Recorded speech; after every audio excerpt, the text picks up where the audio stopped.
What's up, Tailgaters? You're in the booth with Tailgate Nate today. Welcome to my channel as we're diving on into the post-holiday, or I should say post-Christmas bowl games. Hey, just want to say Merry Christmas, Happy Hanukkah, Kwanzaa, whatever you guys celebrate out there. Just happy holidays to everyone watching. We're going to dive on into this game. It's the Guaranteed Rate Bowl from Phoenix, Arizona, featuring the Kansas Jayhawks and the UNLV Rebels. Two very, very good stories to the college football season. One of them will come to a bittersweet end, while the other one will have some momentum to carry on in to next season. We're going to talk everything about the Jayhawks and Rebels here in a little bit, but just before we do that, you guys know I have to say thank you for all the love and support the channel has seen as of late. It does mean a lot to me, and continue to show your support any way you can, but really the biggest way is by interacting with the channel in any way you can, whether that's doing what you're doing now and watching the video, subscribing, ringing the bell, that's the big thing, or liking, commenting, sharing. Anything you guys do to help interact with the channel helps to support what I do here on YouTube, and it does mean a lot to me. So just thank you guys so much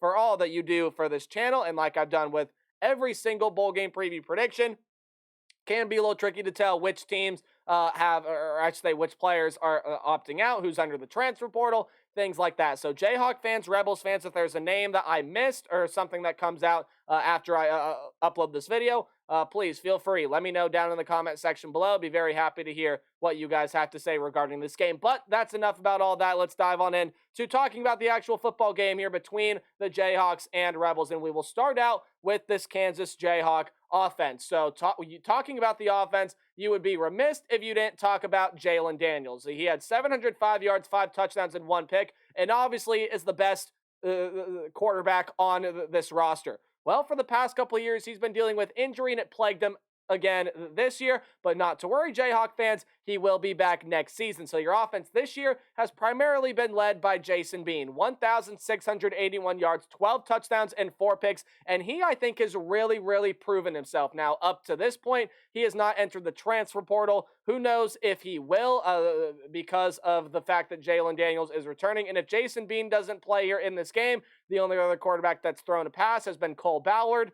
He's completed 20 of 36, so he hasn't proved to be that bad either, but Jason Bean has really proved himself to be a really good, unique threat at the quarterback position, and he's the team's third leading rusher as well, with 259 yards and 3 rushing touchdowns. But you can't talk about the rush game without talking about the dynamic duo. That's Devin Neal and Daniel Highshaw.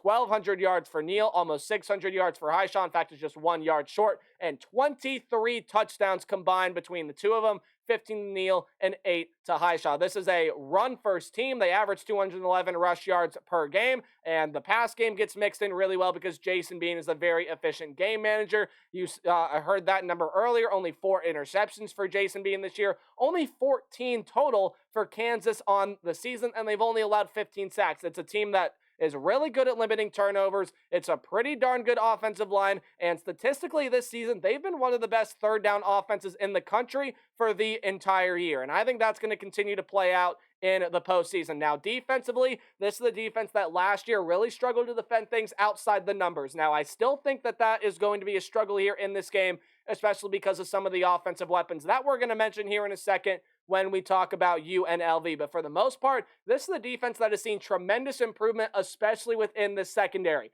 Yes, the run defense is still very shaky, and I don't think the pass rush is quite where head coach Lance Leipold wants it to be. However, you do have a really good pass rusher in Austin Booker, tied for the team's second leading tackler, does have 8 sacks this season, and there are a lot of other guys that are well more than capable of providing a semblance of a pass rush for this Kansas team. But the defense isn't terrific on third downs. It doesn't force a whole lot of turnovers, and like I've said, it's not the best rush defense. However, the secondary has taken a big leap. They have 45 pass defended, and this is where a majority of the turnovers get forced. They have 12 picks on the year, including 3 pick sixes. So this is the Kansas defense, especially in the secondary.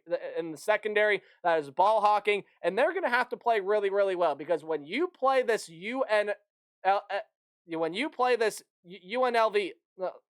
offense, yes, this is the team that loves to run the ball, and they're very, very good at it. They have 2,300 team yards on the season. They average 4.5 yards per carry. When you look at guys like Vincent Davis and Jaden Thomas and Donovan Lester, and even the quarterback there as well, and Jaden Mayava, this is a really, really good rush attack, and there are a lot of guys that can run the football. As a team, 37 rushing touchdowns on the season. So that's definitely going to be a huge point of contention here, but you have to mention one Ricky White. 1,386 yards on the season on 81 catches. For those of you not too great at math, that is 17.1 yards per catch. Does has 7 receiving touchdowns as well. He is a huge downfield, big play threat. Maeva loves to throw them.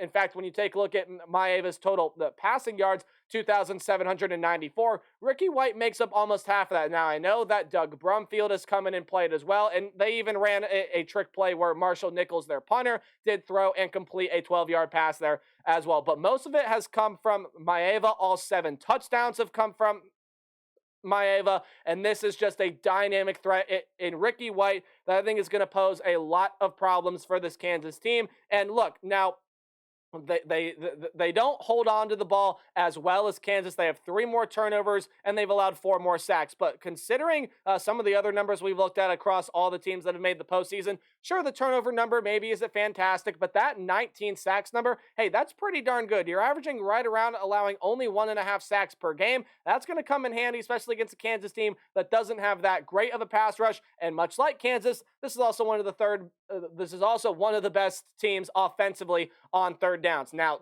defensively, there's also a big weak spot in the run defense and in the pass rush as well. However, when you compare them to Kansas, sure, they don't have as good or as aggressive of a pass defense, only 32 pass defended, but they do have 14 picks on the year, 10 fumbles recovered. They've generated 24 turnovers this year, and this still has the ability to be a very, very aggressive defensive side in the UNLV Rebels.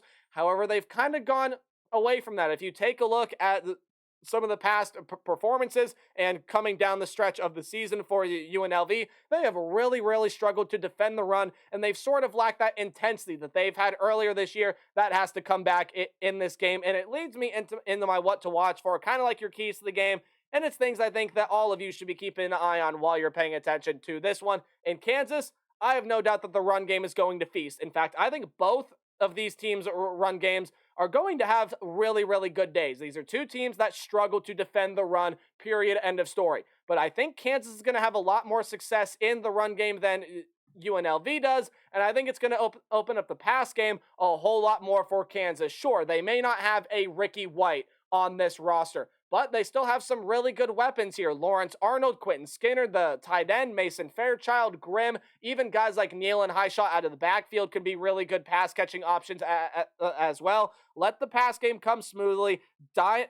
Start by just dominating this team with your run game, and the pass game will follow. Jason Bean or whoever else happens to play quarterback, I believe, will play really, really well. But defensively, again, this is really the key for both things here, but you need to slow down the run first and foremost. This is a UNLV team that has a ton of weapons in the backfield, and their production can come from anywhere. So if you're able to shut one guy down, well, boom, they have another guy waiting there that can surely get it going. And all of UNLV's running backs are a little bit different in the way that they run, but you need to be able to slow down the run. And really, this is the secondary that might have to play one of their best games of the season, because you need to be able to lock in on Ricky White. If this is a UNLV team that's going to be slowed down running the football, well, this is the team fully capable of hitting that deep shot to Ricky White. Kansas has got to be prepared for anything to come offensively from the UNLV Rebels,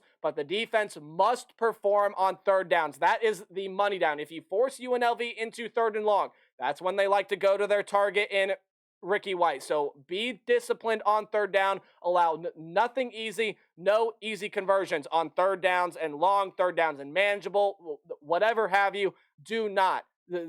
You cannot have a defensive third down performance like you have played all throughout this season. Now, for the UNLV Rebels, push the pace offensively, control the tempo, control the clock, make Kansas play at your pace, because Kansas, while this is a Kansas team fully susceptible to being able to move fast, I think it could rattle Jason Bean or whoever else happens to play quarterback here, and it can definitely rattle this Kansas defense as well. We saw this last year in the bowl game when Kansas ended up playing Arkansas. They lost 55-53. Yes, over 100 points were scored in that bowl game combined. So if you are the Rebels, push the pace offensively, but I think this game is more about the defense than the offense. I think we know that the offense is going to hit their shots. They're going to rip off their big runs. They're going to score their points, but the defense has to turn up its intensity. It played really, really well for the first half, maybe even 2/3 of the season, and as it has progressively played teams that can run the football, it has really, really struggled, and it needs to turn up the intensity. It needs to win that battle at the line of scrimmage and prevent Kansas from running the football, make Jason Bean hit a couple deep shots down the field. Takeaways and special teams are UNLV strengths. They love to force turnovers, and sure, they play in Allegiant Stadium. It is a stadium conducive to teams that have a good kicking game are going to find the success. UNLV will win the special teams battle here, but I think Kansas has too much offensive firepower, and UNLV's defense, I just don't think has played as well as it's need to really prove to me that it can slow down an offensive attack like what we see here out of the Kansas Jayhawks. And I don't think this is going to be your situation where, much like what I'm predicting to happen with Minnesota and Bowling Green, I'm predicting Bowling Green to win that game. I don't think this is going to be a situation where the Power 5 team is going to play down to the level of competition. Kansas is out to prove something here. They want to get that 9th win. They want to get their bowl win. They want to prove that, hey, Kansas is going to be a contender in the Big 12 Conference. I got them winning this one 36-26. Let me know how you see it playing out in the comment section down below. And as always, remember to play hard but tailgate harder. See all you guys in the next video. Goodbye.